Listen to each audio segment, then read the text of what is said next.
So, you may have seen before that we've covered homeopaths, chiropractors, whatever quacks, you name it, we've covered before. But I came across this blog called Going Undercover Homeopathy by a guy called Mike Theisels?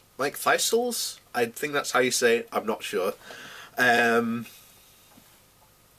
I'll leave a link down to below so you can check out his blog. Highly recommend it. But I want to read through this one because if you've seen the videos we've done on these guys before, then you should know none of what we're about to say will shock you or surprise you. But even as I was reading this the first time, I'm like, okay, Jesus Christ. It's another insight into what these people, these crazy idiots, actually think. So, anyway, it begins. So, here in Salisbury, we have a homeopathy college. I've mentioned it before, as it hires premises from St. Thomas's Church, which sees no problem with telling lies about how the body works. I've noticed that the college was running an open day to recruit more students. The event was today, so I booked in. In fact, it wasn't the whole day, just the morning. It turned out that the only 3 people booked a place. One was a no-show, leaving just 2. A very nice young lady and me. So they only had 1 genuine punter. The program kicked off with a chart with one of the tutors, Jonah Shipley. On the table was a copy of Henneman's Oregon, which she told us was the source of all knowledge, and it was extolled as the updated version, and it's in its sixth revision. I asked about its date of publication. It turned out that the actual text was from 1843.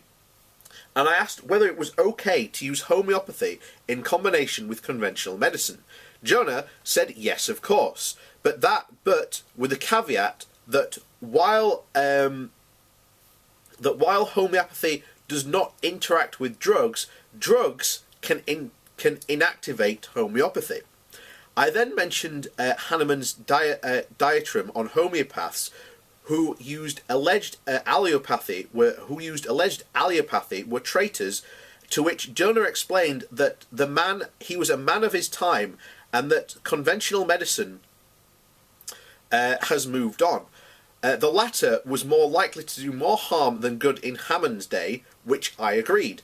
I might have said that yes, real medicine has moved on, but here we are relying on a book from 1843, and I didn't want to blow my cover.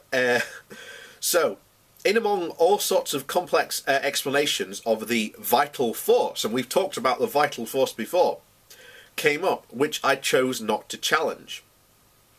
Jonah explained that the course they run is not a degree, because all those have been dropped by the universities. I asked why this is the case, and she said that there has been a great deal of negative pressure by skeptics, led by Sense About Science and Eddie Ernest, who she explained has been appointed to the chair of complementary medicine in Exeter, but simply didn't like homeopathy. I expressed my surprise that the universities had keeled over so easily, but she said that this was reinforced by negative stories in newspapers such as the Daily Mail and the Daily Express. Jonah felt that it is a result that this was a result that applications from students had been declined dramatically, and it wasn't financially viable to run the courses anymore. She did not say that they were seeing an uplift in student numbers, so she was more hopeful, not if today's showing was typical. Bear in mind, as he's already mentioned, they only had actually 1 real student. So the course they ran is regulated by the Society of Homeopaths, which is accredited by the Professional Standards Authority, and they are very pleased to have received the SHO's Teaching Innovation Award every year from 2012 to 2017. We were then taken to sit on a lecture that was running. Part of the actual course. And this tends to be typical. The students were 10 women and 1 man. The tutor was Annie Batchelor, a college principal. And today's topic was remedies, which include gold. When we came in, Anne was discussing the remedy Amrul Nu Naut, which is, and I looked it up, sodium trichloride, I think that's how you say it. She focused initially on sodium with the group, which caused water retention and dryness. Later manifested by dry mucous membranes and eyes, for example. The chlorine atom didn't get a lot of attention, but what struck me was how the discussion was totally unrelated to chemistry. The 3 elements in the compound were discussed as separate entities with separate properties, yet I know from my secondary school that properties of compounds are totally different from their constituent elements. Sodium trichlorate doesn't apparently cause water retention, but it is a severe irritant. She seemed to be confusing with common salt. The majority of the session focused on gold itself, which was an extreme sympathetic magic. Gold is associated with wealth, success, and esteem. So there was lots of discussion about the personalities of gold-type people.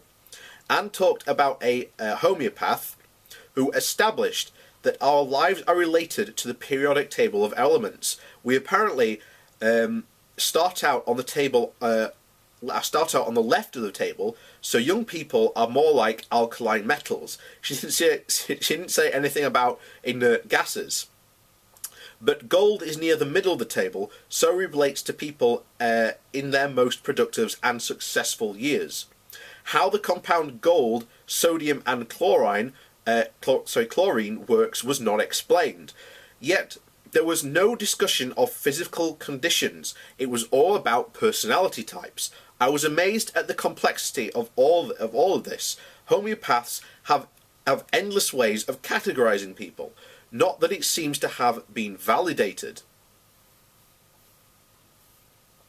So all the students were busy making notes, as you would expect, but none of them challenged any of this. They all seemed to revel in parroting the standard wisdom of homeopathy, which each pay at least £9,890 to complete the course, and it grieves me to see supposed intelligent people wasting so much money on this gobbledygook. The lecture ended, and I had a chance to quiz Joanna again. I said that the lecture seemed to be entirely about psychology. Was this typical? No, said Joanna, but most of the time a mental state is what causes illness. I asked if my melanoma was caused by a mental state, which triggered some alarm. She said that they were not allowed to claim benefits of cancer caused by the Cancer Act.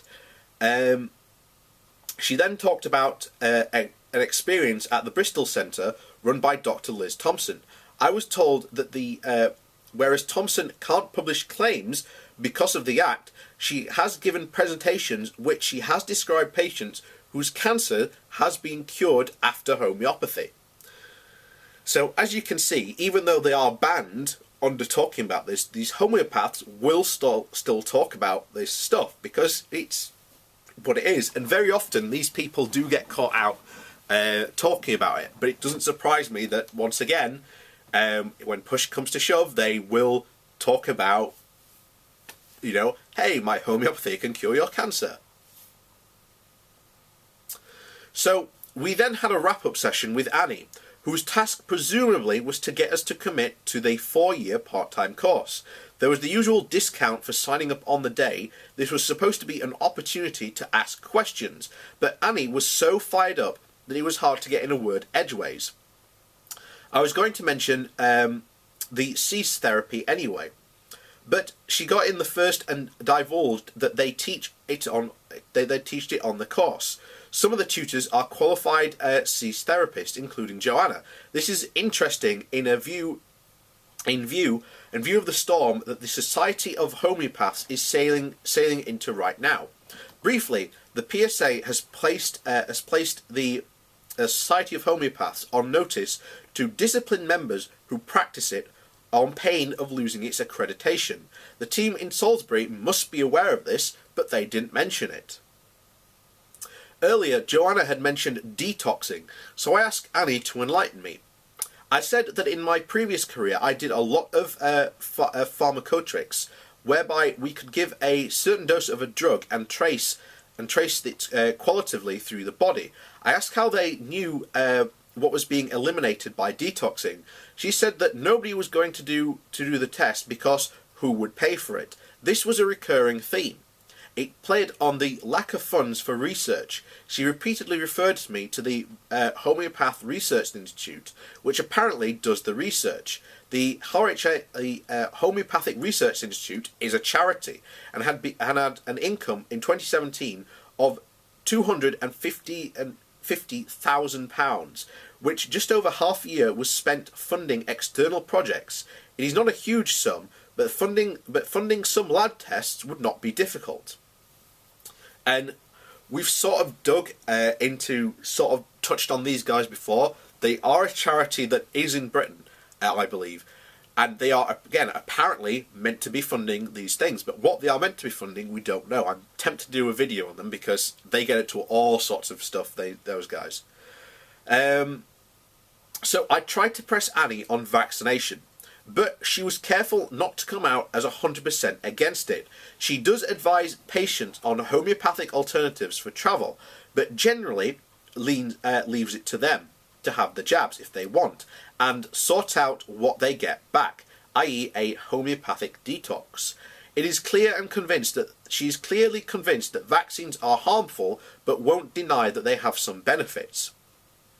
I asked about clinical evidence several times, and I got the standard mantra of lack of funds. However, I was recommended to look up George Valtikaus, a well-known Greek homeopath who has apparently published a great deal of research. In reality, Valtikaus has only 26 citations on PubMed, and not one of them is a clinical trial.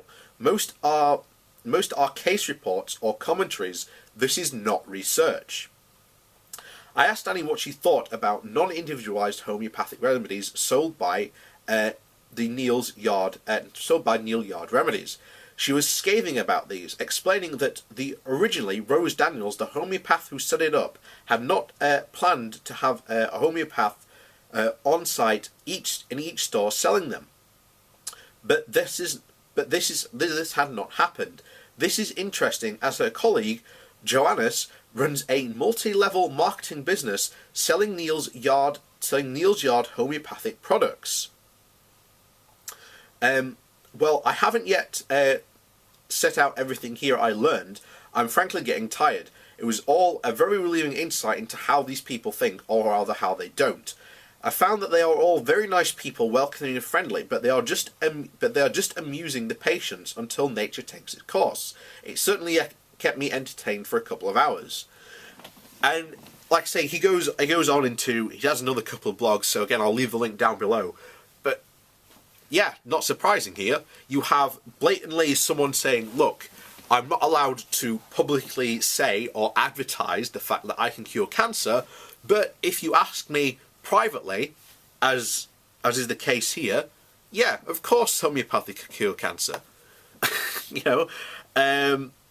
You've got the lack of research, which is, of course, again, I agree with the guy, it's the typical mantra they go to, oh, we don't have enough research on this, yet you have, as is said, quite a lot of money by this charity who could run scientific studies, so you have to question a charity who is specifically set up to fund research into homeopathic treatments, but doesn't actually seem to fund homeopathic treatments.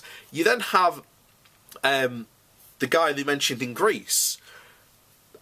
again, he has 26 citations, but none of them in his citations are actual research. It's all commentaries or, you know, things that are scientific, related to scientific evidence.